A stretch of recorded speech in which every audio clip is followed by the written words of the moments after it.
so incredible, unexplainable, that you call me by name. You see me through it all, even when I fall. You love me just the same. Creator of the world, you live in my heart. You know my name and you call me friend. You know my beginning and my end. You love me like I'm one in a million. You love me like I'm one in a million.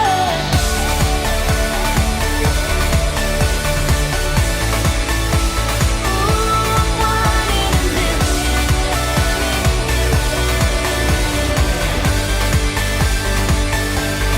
You knew me from the start, and you made my heart unique and wonderful.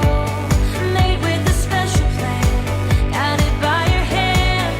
My life is meaningful. Creator of the world, you live in my heart. You know my name and you call me friend. You know my beginning and my end. You love me like I'm one in a million. You love me like I'm one in a million.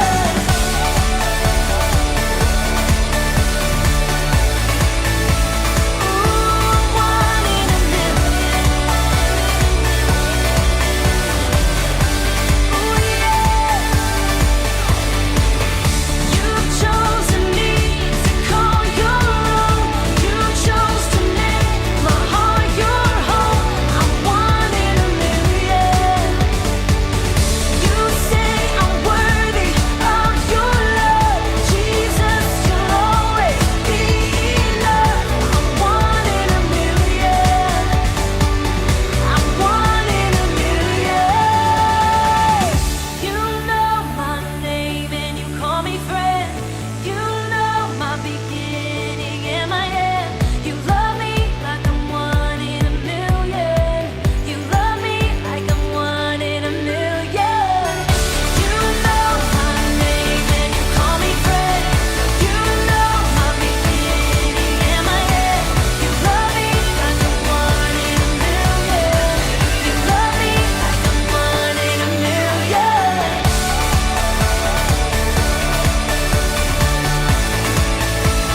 Ooh, one in a million.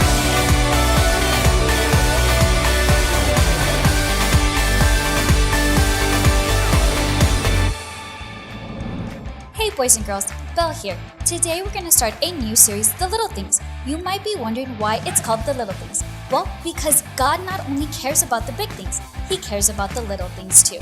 The Bible tells us that God knows the number of hairs on our head. Isn't that crazy? Your parents don't even know how many hairs you have, but God does. If He cares about that, it's safe to say that God cares about all the things in your life. Let's get ready to hear what Pastor Joey has to say about the little things. Have you ever sat and thought about all the big miracles God has done? I mean, the amazing miracles, like God splitting the Red Sea for Moses, allowing the Israelites to escape, or how Jesus raised Lazarus from the dead. All these miracles are big things, right?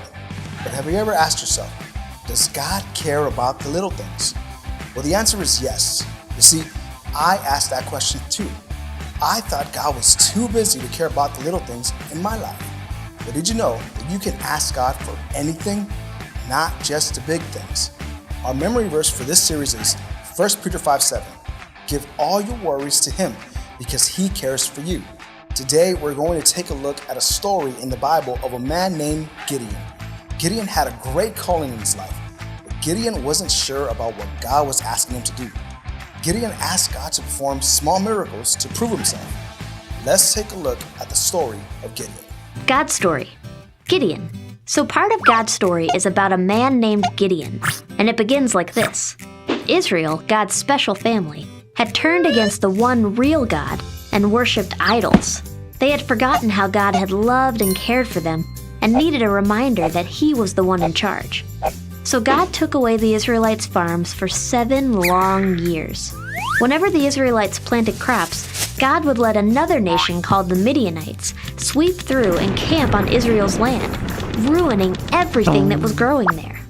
But even though his own family had forgotten him, God still loved them deeply. So, at the end of the 7 years, God appeared to a young Israelite named Gideon. God said he was going to free the Israelites with Gideon's help. Gideon, however, wasn't so sure, so he asked God to prove himself by performing a series of miracles. Gideon said, "If the fleece is wet with dew in the morning but the ground is dry, then I will know that you're going to help me rescue Israel as you promised." That's what happened. Just to be sure, the next night, Gideon asked God to do the opposite, make the fleece dry and make the ground wet. And God did it. Next, he even sent a sign through an angel. Gideon was finally convinced that God was in his corner, so he called together an army to fight against the Midianites. Now, normally having lots of people is a good thing when you're about to battle, but like I said, God does things a bit differently. He told Gideon that the Israelites had too many soldiers. If they won now, God knew the Israelites would say it was because of their own strength and brag about it. So, God wanted Gideon to have a smaller army. Gideon was nervous, but he did as God asked, which is always a good idea, by the way. He told his men that if they were afraid, they could return home. With that, 22,000 soldiers left, leaving Gideon with about 10,000. For you math whizzes, that's 2/3 of his army just poof, gone. Even after all that, the army was still too big.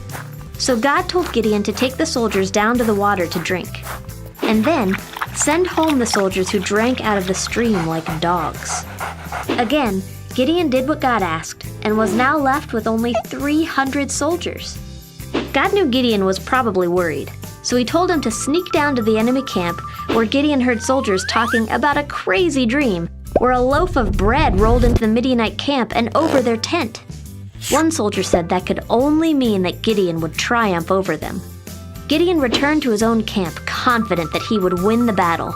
He divided his men into 3 groups and gave them each a trumpet and a jar with a torch inside. Not usually what you bring to a fight, but God had a plan. Gideon's army reached the edge of the Midianite camp and then went into action. They blew their trumpets, smashed their jars, and shouted, "A sword for the Lord and for Gideon!" And don't forget, they did all of this without a single weapon in their hands. Terrified, the Midianites fled, accidentally attacking each other as they went. In fact, they ran so far from the battlefield that other Israelites were able to capture and defeat the leaders of the Midianites. With the enemy leaders gone and their army running away, God had saved Israel, just like he said he would. And that's the story of Gideon. So, in case you missed it, here's the quick version. Israel turned away from God. God reminded them he was in charge. God said he would save Israel. He would use Gideon. God performed miracles for Gideon. Gideon gathered an army. God made it smaller. Much smaller. Soldiers had a dream. Gideon's army surprised their enemies. The Midianites ran away. God used Gideon to save Israel. And that's a part of God's story.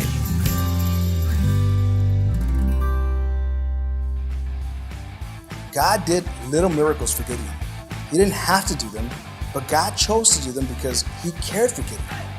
Gideon could have asked for something huge, like, "God, can you open up the sky, let fire fall down, and hit me so I can turn into this awesome superhero?" But he didn't ask for that. Gideon asked for little things. He told God, "If you can make the fleece wet, but keep the ground dry, I know you will help me rescue my people or your people." Such a small request, right? But God still did it. Then Gideon asked God to do it again, but this time he wanted the ground wet and the fleece dry. God did it again.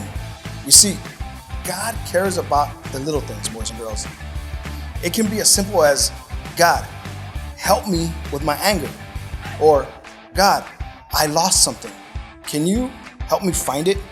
See, I used to think that God doesn't care about the small things in my life and that he only cared about the big things. But that's not true. Our memory verse in 1 Peter 5:7 says this, "Give all your worries to him because He cares for you. Did you catch that? It says give all your worries, not just the big worries. If God can do the small request for Gideon, then He can help you with anything. It doesn't matter how big or little it may be. Wow, wasn't that a great message? We learned that God cares about everything in our life, even the little things. You know that saying, nothing's too big for God? Well, the big idea is something like that. Our big idea is nothing's too little for my God. If you believe that God cares for everything in your life, including the little things, then I want you to say the big idea with me. Ready? On the count of 3. 1, 2, 3. Nothing is too little for my God. Until next time, boys and girls.